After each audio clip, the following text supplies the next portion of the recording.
Welcome to the deep dive. Today, we're doing something a bit different. We're focusing on just one source. Yeah, a really potent one, though. It's the lyrics from Khary's song Zombie.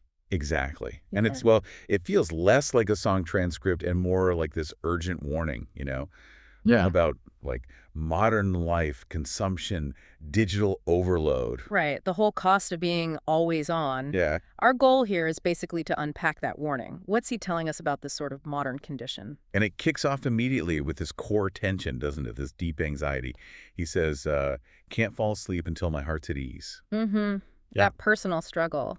But then, straight away, there's this external thing pressing in. Yeah, they want me to be a feast. That's a strong image. Yeah. And the result is feeling like a zombie always on me. That phrase, want me to be a feast, it really sets the tone, doesn't it? Like your prey, constantly being consumed. By what? Information, expectations, Right. work. All of it, probably, yeah. And the only escape he sees, initially at least, is drastic. It leads right into needing that detox. Right. So you go from the outside threat to the, internal alarm bell. He literally says, I can hear my conscience yelling, please stop. You can almost hear the desperation there. Totally. And the solution he lands on is pretty clear. I need a alt-tick and a world that's more of detox. Yeah. It's like admitting the whole environment is kind of toxic. And then he gives us maybe the most relatable example of that toxicity, the digital self-sabotage. Oh, yeah. Wasting all my mornings doom scrolling, watching TikToks. Oof. That one hits hard because, well, so many people do it. It's devastatingly common, isn't it? It's that paradox. You're looking for something, maybe Sure. connection, maybe just distraction, but you end up just stuck, passive. And he makes it clear it's not just, killing time. There's a cost. If you're doom scrolling, you forget what's important. It's like you're actively numbing yourself to what matters, disarming yourself almost. Yeah, cognitively disarming. And the critique gets even sharper, moving from just mental fog to something really physical, this metaphor for escape. The snort it till your beat drops line. Which is, shocking imagery. But then he pulls it right back, doesn't he? He explains what he means. Yeah, he connects it straight back to your own body. He clarifies that's your heart, of course. Right. And the implication there is pretty dark. It suggests this relentless chase for thrills, distraction, even just constant productivity, that zombie state. It's not just tiring, it's actively harmful. It's pushing you towards collapse. We talk about burnout culture like it's almost a badge of honor sometimes, like I work so hard to burn out. Exactly.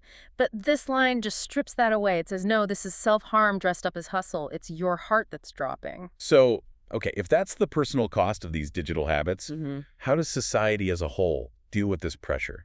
That kind of leads into the next bit, right? This wider confusion. Yeah, the existential confusion. Why do we choose this oblivion? If your heart's heading towards collapse, what are you running from? That seems to be the core question. This inability to figure out what's real or what path to take. He says, it's getting hard to soar between reality and what lingers behind the door number 3. Door number 3, the unknown, maybe the difficult truth. Could be. But door number 2, which seems to be our current path. Well, he's pretty blunt about that one. He is. 2 is the dinosaurs I think that will probably go extinct. Wow. Yeah. Not exactly optimistic about where we're headed. That's a huge statement. The path we're on, the easy path fueled by all that distraction we just talked about, leads to extinction, like the dinosaurs. So why is door number 3 reality? Maybe why is that so scary that extinction looks like the easier option? Well, you have to think, what does reality demand? Maybe accountability, effort, facing big systemic problems that, frankly, require sacrifice. Stuff that's hard. Exactly. Door number 3 takes work. Consciousness. Door number 2, the dinosaur path, just needs you to keep consuming, keep seeking that immediate hit. Which is why, instead of panicking about extinction, the reaction seems to be more escapism. Precisely. And he paints a picture of that too, doesn't he? The ways we numb ourselves. Yeah, summarizes it pretty brutally. Popping pussy because it's pink, putting syrup in our drinks. It's all about that cheap, easy, kind of synthetic pleasure. It's the hedonism designed to make you forget about the dinosaurs knocking at the door. So if you put it all together, the doom scrolling, the chemical escapes, they're the fuel for this self-destruct sequence. We're choosing oblivion because reality feels too hard. Basically, yeah. And that collective choice, that refusal to face the difficult stuff, leads him to criticize the whole generation. Yeah, that's a harsh line. Yeah. A brain-dead generation with flame innovations. That paradox is key, I think. We have amazing technology, flame innovations. We can do incredible things, create, connect instantly. Little. But maybe we lack the wisdom, the attention span, the collective will to actually manage it responsibly. So the result is brain dead.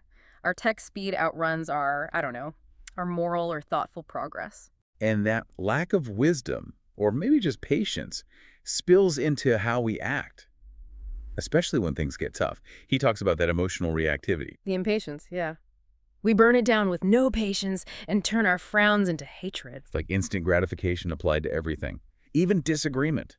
No room for nuance, just burn it down. And living in that kind of environment, constant conflict, constant stimulation, it starts to normalize certain things, doesn't it? Certain mental states. That's what he gets at with the mental health lines. He's not dismissing anxiety or ADHD, is he? It's more like, He's framing them as symptoms, symptoms of living in this hyperstimulated, kind of broken system. right, he observes, we all got ADHD, you're not unique because you're anxious, which is a really provocative thing to say. It is. It suggests that feeling constantly distracted or anxious isn't necessarily a personal failing, but maybe the expected, even designed reaction to the world we've built. Designed, how do you mean? Well, think about it. Who benefits from a population that's anxious and distracted? People who are constantly looking for the next thing to soothe them, right? The next product, the next notification, the next outrage. So, easier to manage, easier to sell to. Arguably, yeah. Anxious, fragmented populations might be less likely to organize to demand systemic change. They're busy chasing the next dopamine hit. So the anxiety isn't just a bug, it might be a feature for maintaining the status quo. Wow, okay.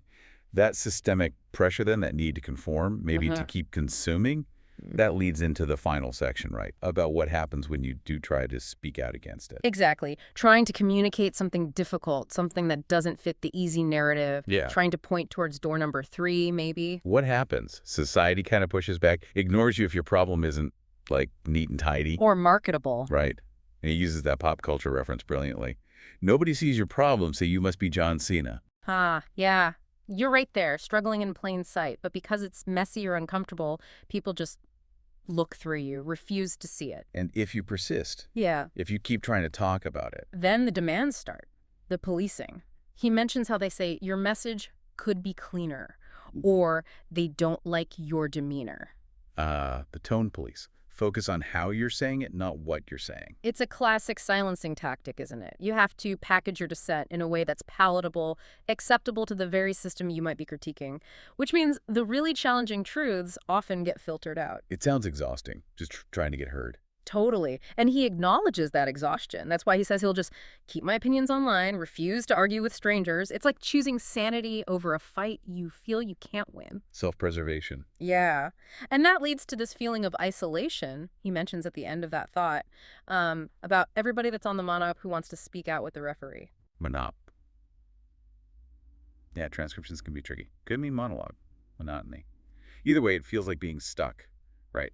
Isolated. There's definitely a sense of isolation. You feel invisible like John Cena. You get policed if you speak up. And now you feel alone, wanting to challenge the rules, the referee, but maybe feeling powerless or just too tired to do it. So the end point of being that zombie always on me Yeah. isn't just being tired, it's being silenced. Seems to be the implication. Yeah. Okay, so let's try and pull this all together. Khary's basically given us this map, hasn't he? A map of modern anxiety. Yeah, a journey. Starts with that personal failure almost, the doom scrolling, forgetting what matters. Then zooms out to this huge existential choice. Yeah. Scary reality versus, well, hedonism and extinction. Door 3 versus door 2. And because door 2 feels easier, we get this collective drift towards self-destruction, creating what he calls that brain-dead generation. Fueled by anxiety that the system itself seems to encourage. Right, and the cycle completes when anyone trying to sound the alarm gets ignored or shut down for not having the right demeanor. Leaving us back where we started, in a way. Still struggling, unable to get that heart at ease. Still feeling like they want me to be a feast, like a zombie always on me.